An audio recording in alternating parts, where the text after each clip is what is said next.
What's up, guys? We are back with Week 17 NFL Sunday action. Let's dive in and break down all of these games and find the value out there in an action-packed Sunday. Saturday got off to a very good start. We're recording this at around 3:30 Central Time, so we don't have the results for all the games yet, but the Chargers game is over, and they got the comfortable win there over the Patriots, blowing them out 40-7, so easily covering that 5.5 points. We also hit our player prop on that game. We had McConkey over 69.5 receiving yards, and he got there very, very easily. So a good start to the day for sure, guys. If you want to win all of your bets this weekend, hit that like button. It's good luck and show support for the channel and all the hard work we're putting in every single day. Subscribe to the channel so you don't miss out on our daily content. You can now also sign up for a channel membership by clicking the little join button right below the video. Members get exclusive early access to all of our videos and get their names up on screen just like right now. I really appreciate the support from all of you. Seeing that badge next to your comments keeps me fired up and motivated to make this channel even bigger and better. Our videos are brought to you by StompTheSpread.com. We have a team of experienced cappers over there for every major sport, currently covering NFL, college football, NBA, NCAA basketball, NHL, and the UFC. This is one of the best times to sign up for a premium membership with so many sports going on and NFL action right around the corner. Click the link in the description of the video to go over there to check our daily free picks and to join our free email list to get updates on results and the occasional free or premium pick straight to your inbox. Comment below with any bets you're looking at today and we will give you our best advice on all of them. We are committed to responding to every single comment every day, so let us know anything you want to say about my picks, these videos, or anything you see here. As always, our favorite picks will be in the pinned comment down below. Now let's get into our first game of the day. We've got the New York Jets going on the road to take on the Buffalo Bills. Jets come into this game only 4-11 on the season. Obviously, it's been a massive letdown situation for New York this year. They're fresh off a 19-9 loss against the Rams, which didn't really go great. They were playing a little bit better down the stretch this season, but yeah, it's things went back off the rails. Rodgers did pass for 256 yards and a touchdown and 0 interceptions, but he was only sacked once, and I think it's starting to become more and more fair to ask what he has left in the tank. But also, it's not like he has that much around him. At least in terms of the running game. I mean, Breece Hall didn't look amazing. 14 carries, 52 yards for him in that one. Not a great day, and it's been a little bit tough sledding lately for the running game, and they were up early in this game. They were up 6-0 in the first quarter, but just could not hold on to things there, giving up 13 points and getting outscored 13-0 in the fourth quarter. Not something that's supposed to be happening when you have, like one of the best clutch late game quarterbacks in the NFL. Devontae Adams caught a touchdown pass again, 7 receptions for 68 yards, but only caught 7 out of 13 targets, so that's not ideal. We see Garrett Wilson continue to take a little bit of a backseat, but the dude did still have 7 targets in the game. So, we'll see what he can do out there. Rodgers did have a costly fumble. He fumbled it away. Xavier Gibson also fumbled it away once. So, yeah, a rough day out there for the Jets. A couple of kind of unlucky giveaways. And, yeah, the offense only managing to, put up 9 points. You're not going to get a lot of wins when that happens. On defense, they were much better. I mean, they only gave up 19 points in the game. That's pretty nice. They only allowed a Stafford to pass for 110 yards. They had an interception as well, but they couldn't stop Kyron Williams. He had 23 carries for 122 yards against them. That's not ideal, and they only forced that 1 turnover. So giving up 19 points isn't necessarily the worst day, but it's also not the best and not enough to get your team to win. Over the course of the season, this was supposed to be one of the most dominant defenses in the NFL, but they've hovered right there around league average, giving up 22.9 points per game. And yeah, getting rid of Salah did not seem to solve any of the problems facing this team. So we'll see what happens.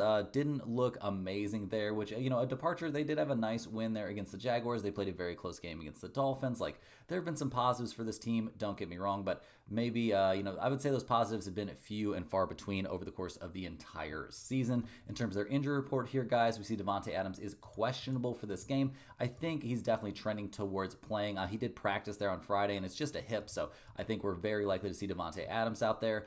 We do see Moses questionable there at right tackle. That's a concern for sure. You got to protect Rodgers, but I think there's a good chance he will play, and that would give them a fully healthy offensive line. On defense, we do see quite a few question marks, which is annoying. As you guys know, it's tough to know with a lot of these guys whether they're going to play or not. We do see, the defensive line. We got a couple guys on there, but both of them did end up, trying to practice a little bit. So there's a chance they could be healthy there in terms of the, the linebacker group. Things are looking good. In the secondary, guys, lots of questionable tags once again, guys. Sauce Gardner, he comes into this game, questionable with that hamstring issue. We don't have a whole lot of clarity on whether or not he's going to be out there.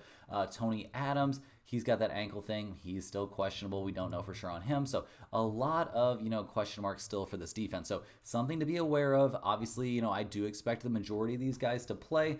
the Jets really aren't in a situation where I think they're going to be, tanking things out and trying super, super hard to lose games, but I also don't think they're going to have to try it that hard to lose against the Bills. This is a double-digit spread in this game. So we'll see what the Jets can do here, going on the road to take on Buffalo, who's 12-3 on the season. They've pretty much dominated the AFC East this year. They're fresh off a 24-21 win there against the Patriots, so they avoided the crazy, crazy letdown loss, but still a very, very bad game. So they find themselves, I guess, in a bounce-back situation. Josh Allen looked pretty bad out there. 1 touchdown, 1 interception, was sacked once, only passed for 154 yards. His MVP case took a big, big hit in this game, so that's not a great look. James Cook was a monster running the ball. A lot of that was due to his 146-yard run there, but, a good day, 11 carries, 100 yards, you get credit for sure. He was also their leading pass catcher, which is not something that's supposed to be happening. Caught 3 balls for 26 yards, so that kind of highlights the struggles of the Bills' passing game in that matchup, which, not a matchup that they really should have struggled in too much.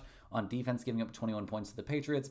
Not necessarily an amazing day, guys. Drake May did well against them. They also struggled against the run. So, yeah, maybe just a little bit of a letdown day there from the Bills overall. I mean, over the course of the season, it's not like they've been the best defensive team in the NFL. Somewhere around league average, giving up, just over 22 points per game. Not terrible, but also not amazing. So, we'll see if they've got a bounce back in them in this one, or if that's even really a concern for them at this point. They do come into this game fully healthy there on offense, so that's a pretty big deal, especially at this point in the season. On defense, though, we see 2 guys in the secondary possibly going to be missing this thing. I mean, Taylor Rapp, he's questionable. We also see Damar Hamlin questionable as well. Rapp, no major updates on him. Damar Hamlin also, just going to have to be a wait and see situation because we don't know for sure if he's going to end up playing in this game. So looking at the numbers for this one, guys, the Bills are 10-point favorites. We've got a total of 46 in this game. The Jets are 5-10 against the spread. They are 8-6-1 to the over. Buffalo 9-6 against the spread, and they are 9-6 to the over. So right off the bat, guys, you could take a little bit of a look at over 46. I would think that would be a very good play if it wasn't for the weather situation in this game. It's going to be raining basically 100% here, and we're going to have winds over 20 miles an hour, 23 mile per hour winds projected for this game. So that could make the whole passing game a little bit tougher out there, which is a concern for me in this matchup, since the Bills are a slightly better running team, at least sometimes, but the Jets are capable of running the ball. The thing is the Bills have Josh Allen, but I don't think they're going to be wanting to risk injuring him here in a game that, doesn't mean that much to them. So yeah, guys, go ahead and give me the Jets here getting 10 points in a game that I think is going to be heavily impacted by wind and rain. I don't know if that's, going to completely keep Rodgers from being able to get the ball to his guys. I still think he's going to find some ways, but I do think this is a spot you definitely want to be here on the Jets and the points in a weather-altered game. Next on the docket, we're looking at the Las Vegas Raiders. They're going on the road in this one to take on the New Orleans Saints. The Raiders are only 3-12 on the season, definitely not having had the year they were hoping for. They are fresh off a win, a 19-14 win against the Jaguars, and wins will, wins have been few and far between. They probably don't want to win too many games, be messing up their draft situation, but I don't think that's a massive, massive concern for this team that really probably feels like injuries derailed them, which I don't know if that's actually true, but I would say that's probably how they feel at this point. We saw, not the worst outing there from Aiden O'Connell. He actually looked pretty much in control of the game. He was doing a good job getting the ball down the field. That wasn't a problem. We see several passes in this game from him over 20 yards, so that's nice.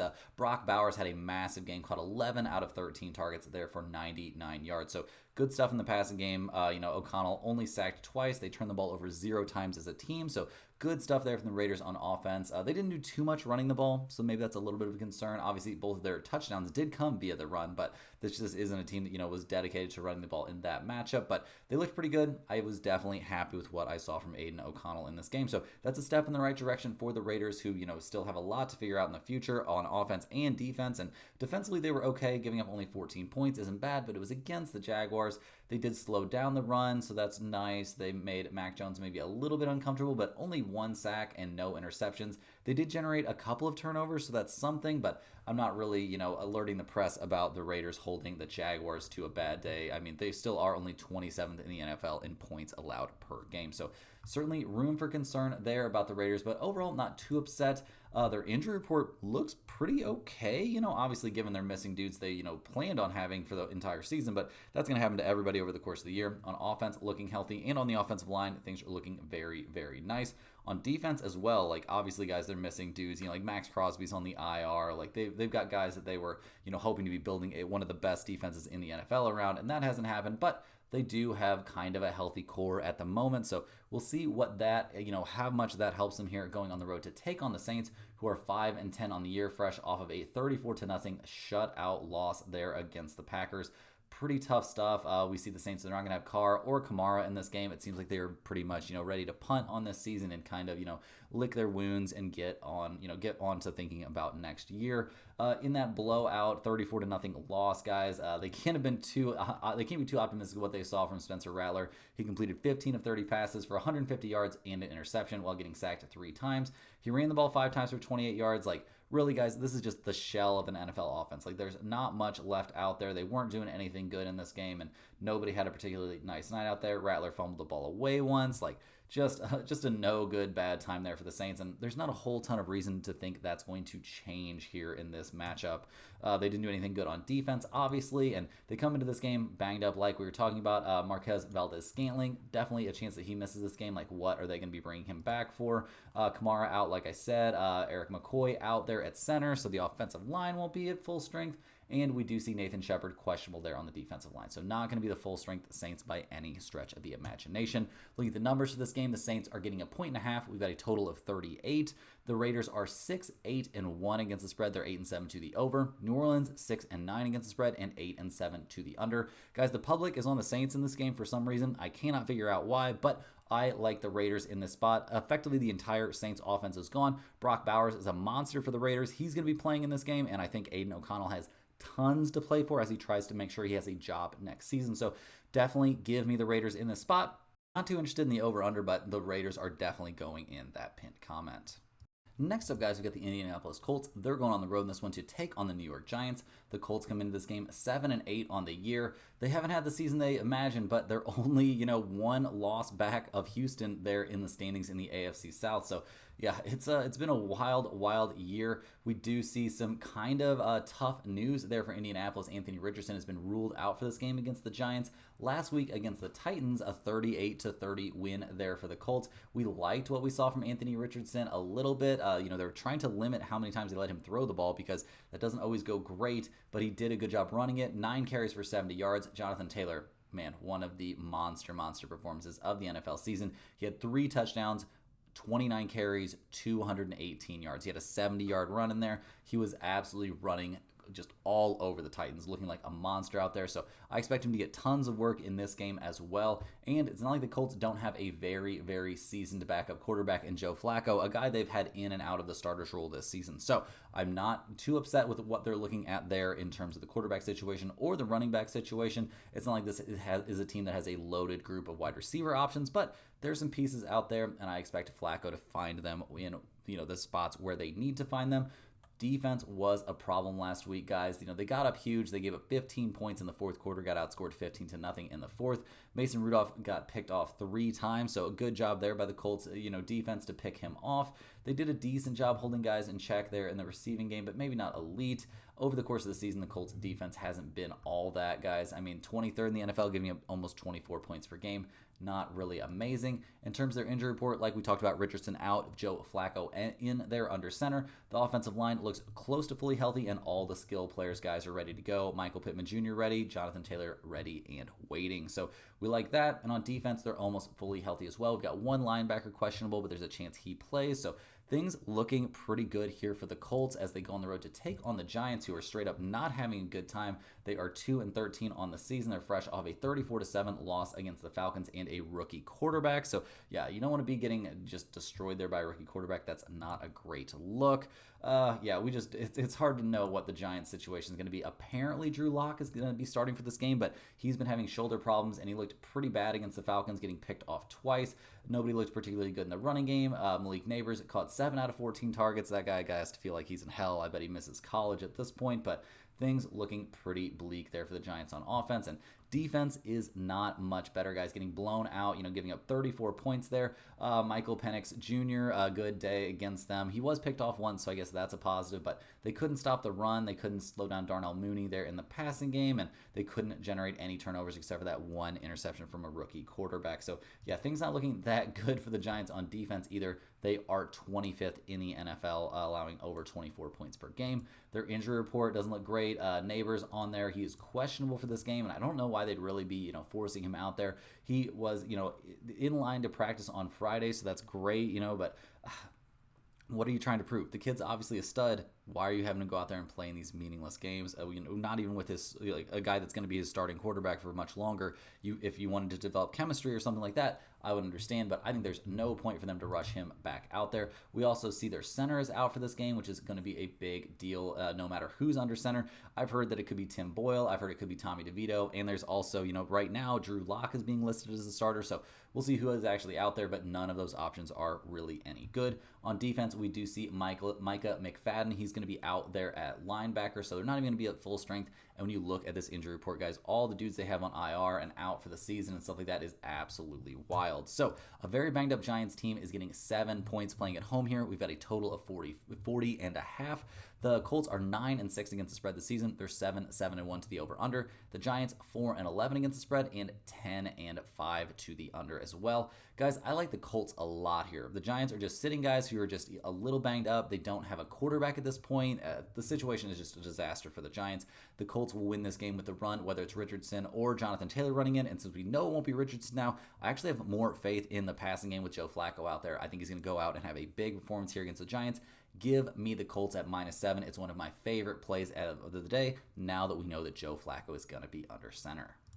Next on the docket, guys, we're looking at the Dallas Cowboys going on the road to take on the Philadelphia Eagles. The Cowboys come into this game 7-8 on the season, fresh off of another win. They took down the Buccaneers there in a primetime game, so a big deal there, but unfortunately it wasn't enough. Too little too late in this situation for Dallas. They are eliminated from the playoffs, so not going to be seeing any miracle playoff run there from Cooper Rush or anything like that. They've now officially shut down CeeDee Lamb for the rest of the season, which I think is very smart. Why would you be running him out there in meaningless games? So we'll see what they can get done down the stretch. I mean, we did like what we saw from them against Tampa Bay last week. Cooper Rush continuing to play pretty well. Nearly 300 yards passing, a touchdown, 0 interceptions.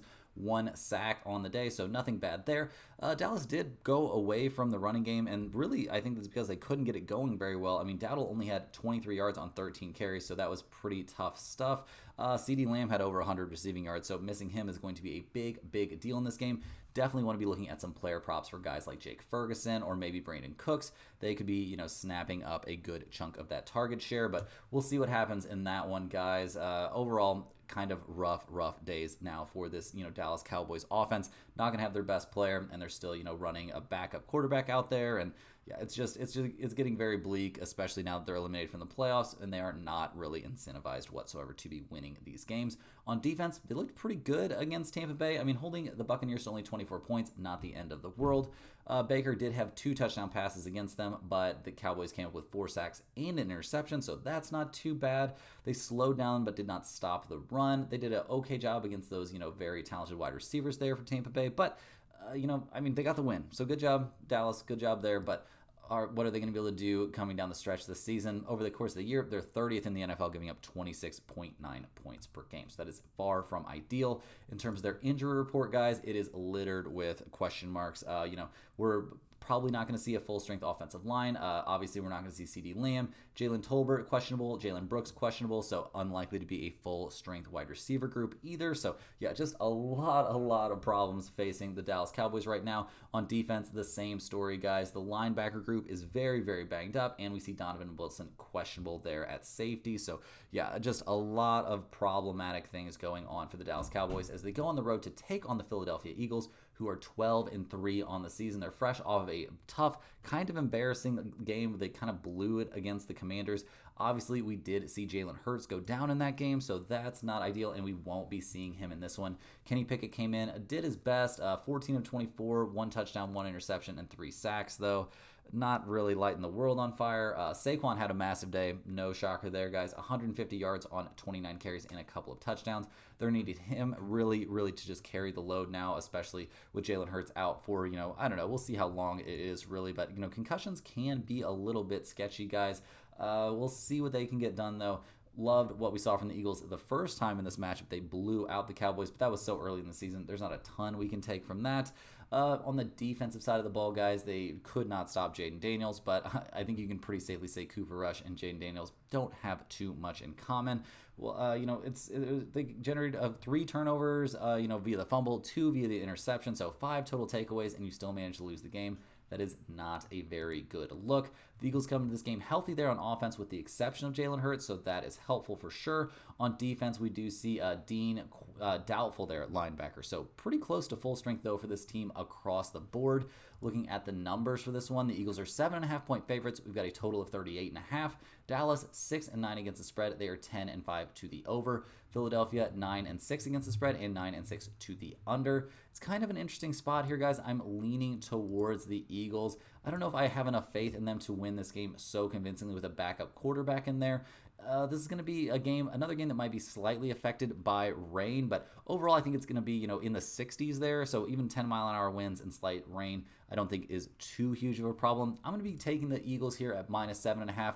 I also like over 38.5 in this game. Will any of this end up in the pinned comment? I would say there's a small chance we could end up on the over in this one, but really, guys, it might be more of a spot that I just stay away from with, too many unknowns there for the Eagles, especially when you've got, Kenny Pickett under center.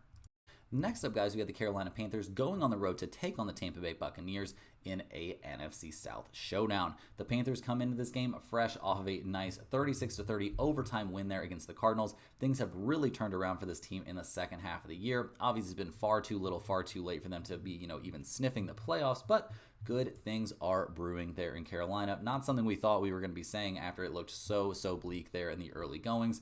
We saw Bryce Young have another nice day, 2 touchdown passes, only 158 yards through the air, and sacked 3 times, but 0 turnovers in the game. That's a big deal. He also ran for 68 yards and a touchdown on 5 carries. So he's finding a way to make it work with his legs and his arm, and yeah, he's making up for his very diminutive size. That's a nice look, and an even better look is Chuba Hubbard going absolutely nuts out there, guys. 25 carries, 152 yards, and 2 touchdowns. His longest carry in there was 28 yards. He was really just churning out, yardage. It was a great performance by him. We will be hoping to see something similar from him in this one, or at least the Carolina Panthers will be hoping to see something similar. Thielen continues to play well, caught 5 of 6 targets for 43 yards and a touchdown. David Moore caught 2 out of 3 targets for 39 yards and a touchdown. It just seems like they're building something nice there in Carolina for a change, which really hasn't been the case for quite some time. So we'll see what they can do. Defense, on the other hand, was not great, guys. They couldn't stop Kyler Murray. They really couldn't stop James Conner or the ground attack at all. They did have 3 sacks and an interception, and got a fumble there from Kyler. So they had some takeaways. They did some positive things there on defense, but over the course of the year, this has not been a good defensive team whatsoever. Dead last in the NFL, giving up 29.9 points per game. So that's not great. The injury report right now is a little bit muddled still. We've got a couple guys there on the offensive line banged up, and we don't have a ton of clarity on whether or not they're going to be able to go. We also see some injuries there in the wide receiver group, but none of those are really a huge deal to me. And it seems like guys are pretty much going to be, ready to play, practicing and stuff like that early in the week makes a big difference in your chance at availability. So I'm really not super worried about the offense. On defense, I do have some concerns, guys. We've got a grand total of 7 guys on the injury report in terms of the starters. At least one is going to be out. We're going to be missing 1 starting linebacker, and it looks like we could be missing 1 starting corner. So that's not great, but really we're going to have to wait for a little bit more clarity in this situation because there's just too many guys on there not confirmed whether they're going to be in or out. So check the injury reports before you bet this game just to make sure. In terms of the Tampa Bay Buccaneers coming into this game, they're 8-7. They're technically in second place now in the NFC South, despite being, tied there with Atlanta with both teams at 8-7. Tampa Bay took that tough loss against the Cowboys last week, losing 26-24. Not a game they were supposed to be losing. Baker, 2 touchdowns, 1 interception, 4 sacks, passed for over 300 yards. So I don't really blame Baker too much. Bucky Irving had a nice day as well. We saw Mike Evans catch some balls. He looked pretty good out there. yeah, just not a terrible day from the offense, scoring 24 points, though not really what the doctor ordered here for Tampa Bay. They're generally going to need to put up more and better numbers than that if they're going to want to beat, pretty much anyone, because the defense is not necessarily amazing, giving up 26 points to the Cowboys and a backup starting quarterback. Gave up nearly 300 passing yards and a touchdown, only had one sack. They generated 0 turnovers in the game. They did slow down the running attack there from Dallas, so good for them there, but are they going to be able to do the same thing here against the Panthers? Well, guys, we're just going to have to wait and see. In terms of their defense over the course of the season, Tampa Bay has definitely had their problems, guys. 22nd in the NFL, giving up 23.5 points per game. In terms of their injury report, we do see Sterling Shepard and Cade Otton both going to be out there on the offense, so that's going to be, they're going to be missing some pass catching options there. The offensive line, though, is healthy. On defense, we do see they're going to be missing their free safety, Winfield Jr., so that's not good, and KJ Britt is questionable there at linebacker. So, at this point in the season, you expect everybody to be a little bit banged up. No major shock there. Looking at the numbers for this game, guys, the Buccaneers are 8-point favorites. We've got a total of 48. Carolina, 7-8 against the spread. They're 11-4 to the over this season. Tampa Bay, 9-6 against the spread, and they are 10-5 to the over this year. Guys, this looks like a great spot to take the over. I think we're going to see plenty of scoring in this game from both sides. Neither defense is very enticing to me at all, and just both teams, they're going to be able to score. Neither defense is good. The Panthers defense is super banged up. The Buccaneers are kind of banged up in general. Go ahead and give me over 48 in this one. I think we see kind of a sloppy game with lots of points going up on the board, and we'll see who eventually comes out on top. Next on the docket, we're looking at the Tennessee Titans. They're going on the road to take on the Jacksonville Jaguars. The Titans come into this game fresh off of another loss, a 38-30 loss there at the Colts. It's been a season from hell here for the Titans in general. Nothing is working out for them. They were hoping Will Levis would turn into a real quarterback. Instead, he has turned into just a turnover machine. They've gone to Mason Rudolph. He looked like a turnover machine last week. He threw 3 interceptions, a couple of touchdowns, so he did some positive things, but did a lot of negative things as well. Pollard, Tyjae Spears, neither one really had a very good day. I mean, Spears did find the end zone twice. They did make a big comeback there in the fourth quarter to make this game look competitive, but really it wasn't even that competitive, and really who are the Indianapolis Colts? So yeah, the Titans cannot be feeling very good about the way this offense has been going. They do have some solid wide receiver options, stuff like that, but man, you got to have a quarterback in the NFL. And when you don't, it becomes glaringly obvious. So a lot of doom and gloom there for Tennessee, especially on offense. On defense, giving up 38 points last week to Anthony Richardson and mostly to Jonathan Taylor. Cannot feel good. They absolutely could not stop Taylor there in the running game. He had 29 carries for 218 yards and 3 touchdowns. Yeah, that was just not offering a lot of resistance there. Tennessee wasn't. They're a middle-of-the-road defensive team in theory. I think a lot of those numbers come from the fact they've been playing lots of games against the AFC South, so that doesn't help at all. And when you look at the injury report, things get even more bleak. I mean, over the course of the year, they're the second worst offense in the NFL. Looking at the injury report, we see Pollard not going to be playing in this game. We see Tyler Boyd questionable there, and we see Dylan Radunes. He is out for this game, so they're going to be without their right guard. On defense, it's a little bit better. Amani Hooker is out. So, yeah, no Hooker in there at safety is going to make things a little bit rough there for the Titans. But they're not facing the toughest opponent here as they go on the road to take on the Jacksonville Jaguars, who are 3-12 on the year. They're fresh off of a 19-14 loss there at the Raiders, so that is far from a great look, guys. The Mac Jones, not the worst day, honestly. 247 passing yards, 1 touchdown, 1 sack, 0 interceptions. Tank Bigsby, 12 carries for 50 yards and a touchdown. I don't know. I'm not, too excited with what I'm seeing right now from Jacksonville. We did see a huge day there from Brian Thomas Jr. He remains a very elite wide receiver option, but when you've got nobody to get him the ball, I don't think we can really count on him putting up these massive games, and even if he does, it's not always going to lead to wins. We saw Bigsby fumble it away once, Brenton Strange fumble it away once, and when you're turning the ball over a couple times, if you're a bad team, you're very unlikely to come back from that. So not thrilled with what we're seeing from the offense.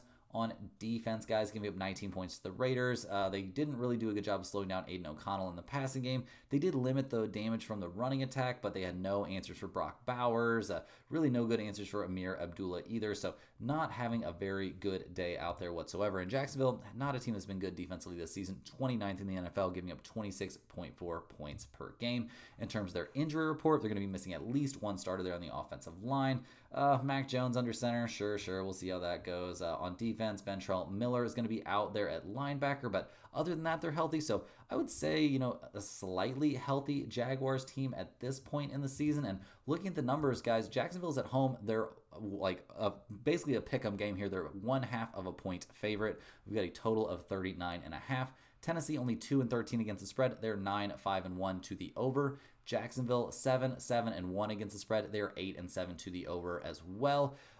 Maybe a slight lean towards the over in this game, despite the rain. It's definitely going to be very, very rainy in this one. But guys, I like Jacksonville at home. They're used to the rain. The Titans are horrible. I think we'll see, another decent game out there from guys like Mac Jones, and I think Travis Etienne Jr. can run the ball. If they can get it to Brian Thomas Jr., he's probably the best offensive player. No, he's definitely the best offensive player in this game. So give me the Jaguars at home in this one as a small lean. I would say this game actually has an outside chance to make its way into the pinned comment. Next up, guys, we're looking at the Miami Dolphins. They're going on the road in this one to take on the Cleveland Browns. The Dolphins come into this game 7-8 on the year, but they are not eliminated from playoff contention yet. They're fresh off a 29-17 win against the very banged up San Francisco 49ers, so they'll definitely take that. Tua had not the worst day out there, but yeah, kind of bad news on that front, guys. He will not be playing in this game, or, well, I don't know. It's not for sure yet. He's being listed as doubtful right now, so obviously trending away from him playing, but he had a good week last week. 215 yards and a touchdown, no sacks, no interceptions.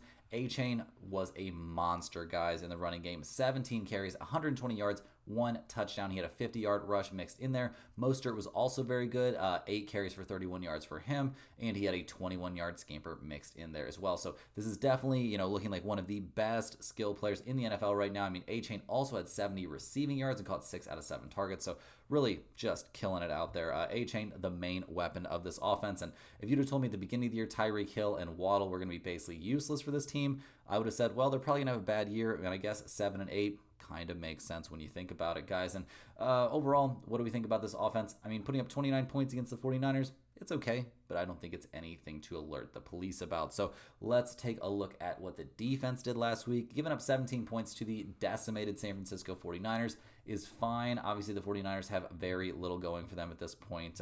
They've been eliminated from playoff contention. They've got no, really great. I mean, I guess you've got Kittle. I guess you've got Deebo Samuel, but he's looked terrible this year. Kittle had a big game against Miami, but they held the running game in check, and we liked overall what we saw from Miami in that game. So even on defense, albeit against a pretty bad opponent. So we'll see what they've got cooking in this one. I mean, over the course of the season, this defense has been pretty decent, above average for sure, 11th in the NFL, giving up 21.9 points per game. So we'll see what they can do against the Cleveland Browns, another not super tough team. In terms of their injury report, like we were talking about, guys, Tua is going to be doubtful for this game, dealing with that hip issue. We don't have a whole lot of clarity on whether or not he's going to play, but sounds like it's kind of a long shot that he makes it out there. We also have, Tyreek Hill and Waddle, both questionable for this game, and neither one of them has been that useful this season, to be honest. And with Tyler Huntley throwing them the ball, I don't think that makes it any better. Tyreek dealing with that wrist, Waddle dealing with that knee. I don't know, guys. It's looking a little bit sketch. Waddle did practice, but in a limited fashion, so we'll see what they can get done here. Armstead is questionable there on the offensive line as well. So Miami looking a little bit banged up in this situation, and on defense, they're going to be missing at least one starter there. Anthony Walker Jr. out at linebacker, and Jordan Poyer questionable there at safety. But they're getting a pretty easy matchup, it would look like on paper, guys, taking on the Cleveland Browns, who are 3-12 on the season. They are fresh off of a 24-6 loss there against the Bengals. The wheels have pretty much come off at this point. They're not, not a team that's really trying to compete right now. Last week, we did see Dorian Thompson-Robinson out there, and he looked god-awful. 157 yards, 2 interceptions, sacked 5 times. Jerome Ford was very good in the running game, and I mean, Dorian Thompson-Robinson did a good job with his legs, but man, when he threw it, it was like, oh my god, where is this going to go? It was pretty brutal out there. David Njoku had a nice day, but he's not going to be playing in this game, and it's getting, into that bleak end of the season situation there for Cleveland, where not a whole lot of positive things are coming up. So we'll see what they can do on offense. It's not looking great. On defense, they did a pretty bad job trying to slow down the Bengals, obviously losing 24-6. I mean, Chase Brown had a big day running the ball. Burrow threw 3 touchdowns, 0 interceptions. He was sacked 4 times, so they did give him some pressure on him, and they made him fumble it away once, so that's something positive. But Cleveland straight up not having a good time right now. And over the course of the season, it's not like they're putting up great defensive numbers. 26 in the NFL, giving up 25.3 points per game. Looking at the injury report, Njoku out, like we were saying. Cedric Tillman out as well. Winston is questionable for this game as he continues to deal with that shoulder issue.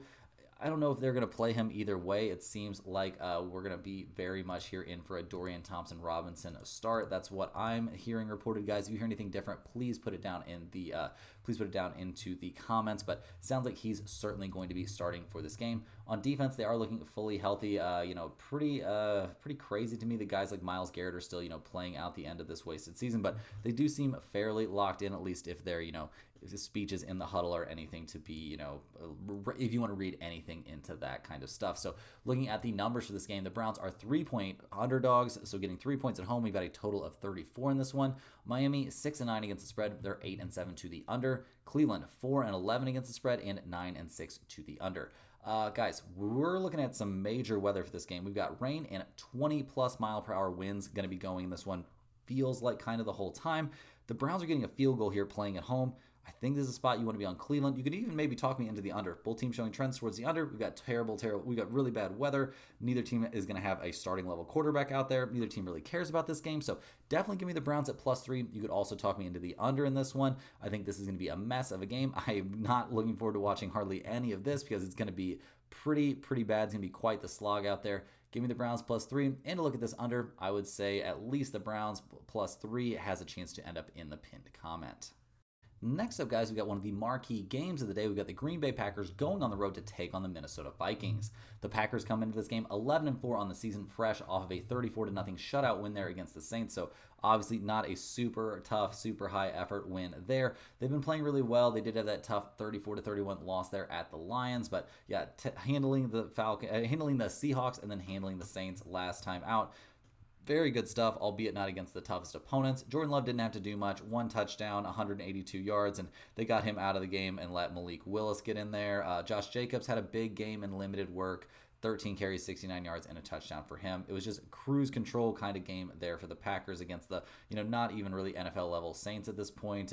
Jaden Reed looked good. It was just a very, very easy day out there for the Packers, and they were dominant on defense as well, guys. Intercepting Rattler once, 153 yards is all they allowed in terms of the passing game, and they held this very, very limited Saints offense to, very little in the running game as well. So easy stuff there for the Packers last week. On both sides of the ball, really, and they come into this game relatively healthy, guys. I mean, we see Christian Watson questionable there at wide receiver, but I don't think that's a huge deal. On defense, it's kind of shocking to see how banged up this team ended up, guys. I mean, Walker is out there at linebacker. We see Alexander out at cornerback. Evan Williams out there at safety. Javon Bullard, guys, he's got a chance to play in this game. He's still listed as questionable, so we'll see what happens there. But the defense could be missing some pieces here as they go on the road to take on the Vikings, who come into this game, guys, 13-2 on the season. They've been the biggest surprise of the NFL's year by far. They're fresh off a 27-24 close win there at Seattle. So going to Seattle, never the easiest thing to do. But yeah, Sam Darnold had himself a day out there. 3 touchdowns, no interceptions, 246 yards passing, 3 sacks, but not the end of the world there. He played really well in this game. He even ran the ball 5 times for 11 yards. Not something you see from Sam Darnold every day. Just a very, very good day out there for him throwing the ball. Really, that connection with Justin Jefferson has looked fantastic. 10 receptions, 144 yards. He caught 10 out of his 13 targets. So, and 2 touchdowns in there doesn't hurt at all. So, loving what we're seeing from the Vikings right now. Jones looked very good, 18 carries for 67 yards, getting the job done there on the ground. At least, what they need him to do, he was able to deliver, and the defense really delivered, guys. 2 interceptions there against Geno Smith. That's good. They held the running game of Seattle very, very much in check in this game. That's obviously a big deal. A couple of sacks there as well. They did struggle to keep Jackson Smith and Jigba in check, guys. He had 95 yards and a touchdown. But other than that, a very nice day out there for a Vikings defense that has been very good over the course of the year. Currently 3rd in the NFL, giving up 18.4 points per game. So very little wrong with that. And when you look at the injury report, it's very impressive, guys, to see the Vikings looking as healthy as they are at this point in the season. nobody even questionable there in terms of their starters on offense. And on defense, it's the same situation. Like, obviously, they're missing a few guys, over the course of the year. That's going to happen to everyone. But the Vikings being fully healthy at this point is clearly a very, very big plus for them. So we have quite the showdown here going on in the NFC North, guys. It's going to be a wild game. Very excited to watch this one. The Vikings are 1.5-point favorites at home. We got a total of 48.5. Green Bay 9-6 against the spread. They are 8-6-1 to the under. Minnesota 10-4-1 against the spread and 9-6 to the under themselves. Guys, I think this is a game I'm going to lean a bit towards the under just based on these trends. This is not going in the pinned comment. We do have a premium pick on this game over at stumpthespread.com, so I can't give this one away, but I do think, if you wanted to play this one, I do think the under isn't too bad of a look, but in terms of the side, guys, cannot unfortunately give that one away. You're going to have to click that link in the description, head over there, and check out what we've got to say. Last but not least, we're looking at the Atlanta Falcons. They're going on the road in this one to take on the Washington Commanders. The Falcons are 8-7 on the season. They're fresh off a 34-7 win there against the Giants. They've won their last 2 in a row, switching things up at quarterback, giving the ball to Penix is looking pretty good so far. Kirk Cousins wasn't getting the job done there. Pretty obvious he was, in a prolonged slump. So, yeah, last week, albeit against the Giants, a pretty easy opponent for sure. We saw the rookie look good, 202 passing yards. He was picked off once, but intercepted 0 times. So, overall, we'll give the kid, I would say, like a B for this game. We'll see what he looks like out there against a much more real opponent here in the Washington Commanders. We saw Robinson and Algier both look very good running the ball in this game. I guess Algier didn't have the best time, but this has been a very good two-headed monster of running backs over the course of the season, and Atlanta is going to be hoping that they can continue to have a good time out there to take the pressure off of their rookie starting quarterback. In terms of the passing game, guys, we saw Mooney look very good. Drake London looked very good. Like Ray McLeod didn't have the biggest night out there, but overall definitely seems like there is, at least some level of chemistry between the new quarterback and these wide receivers, and that's kind of all you can ask for here, the first couple of games. So we'll see what they look like in this one. I'm not too worried about that situation, to be honest. It looks like it's kind of playing out the way you would hope if you're the Falcons. In terms of their defense, having a good day against the Giants is not something that I'm looking to celebrate in a meaningful way, but, we'll give them some credit for a couple of interceptions, a total of 3 takeaways. Like, that's nice. Over the course of the year, the Falcons' defense has not been amazing, tied for 20th in the NFL, giving up 23.3 points per game. But I do think there is some upside. Something we are happy about is this offense being pretty much fully healthy for this game and the defense also being close to fully healthy. I mean, obviously, that's not taking into account, guys that are on the IR and stuff like that, like dudes that they've missed throughout the, they're going to be missing for the rest of the season. But it's nice to see they've got basically a fully healthy, starting roster for, a game here in week 17. Like, things are winding down. Being healthy at this point of the year is borderline a cheat code. So we'll see what they can do here going on the road to take on the Commanders, who are 10-5 on the season. They're fresh off a 36-33 win over the Eagles, their biggest win of the season by far. A crazy comeback win, a good look there for Washington. They've got to be very, very pumped about what they're seeing from Jaden Daniels, their new superstar. The question was, can he stay healthy? And so far, we're into week 17 and he's still playing. He's been banged up a few times this season, but things are looking okay. They did, they mostly got this win, or at least a big chunk of why they got this win was knocking Jalen Hurts out of the game. But we did see Daniels have 5 touchdowns through the air, none on the ground, but still 81 rushing yards. It kind of feels like a one-man show at times out there for Washington, so that's something to be a little bit concerned about. But we'll see. Jaden Daniels obviously like one of the most dynamic players in the NFL at this point. We like what we saw from the receiving group looking good as well. Terry McLaurin for once not leading the team. We saw Zacchaeus 5 receptions on 8 targets for 70 yards and a couple touchdowns. McLaurin did get a touchdown himself. We did see Brian Robinson Jr. fumble the ball away twice. That is a huge problem. I wouldn't be surprised if they cut his carries for this game. And we saw Brown fumble it away once also. Turning the ball over 5 total times and still winning is crazy stuff. On defense, they had 0 answers there for Saquon Barkley in the running game. They didn't do a great job against Kenny Pickett either, if I'm being honest. So yeah, not an insane defense there from the Commanders. That's not been a very good defense over the course of the year, sitting somewhere around 19th or 20th in the NFL, giving up 23.2 points per game. So looking at the numbers for this one and looking at the Commanders injury report, we do see Brown out there at wide receiver. We also see at least one starter missing on the offensive line. In terms of the the defense, we see once again, guys, Marshawn Lattimore, he is out for this game with a hamstring issue, will not be playing in this one. So looking at the numbers, the Commanders are 3.5-point favorites. We've got a total of 46.5. This is the Sunday Night Football game, so this is a primetime game. I think this might be a game where you want to lean just a little bit towards the over 46.5. This Washington defense is nothing to write home about. Neither is the Falcons. I think we'll see plenty of offense in this game, but probably not a play that I like enough to put in the pinned comment. That's all the games we have for today, guys. Hit that like button for good luck on all of your bets and subscribe to the channel if you're new. Let me know in the comments any questions you have on today's slate. Thanks for watching. You can click the link in the description to check out stumpthespread.com, and we will see you guys tomorrow for more sports betting action.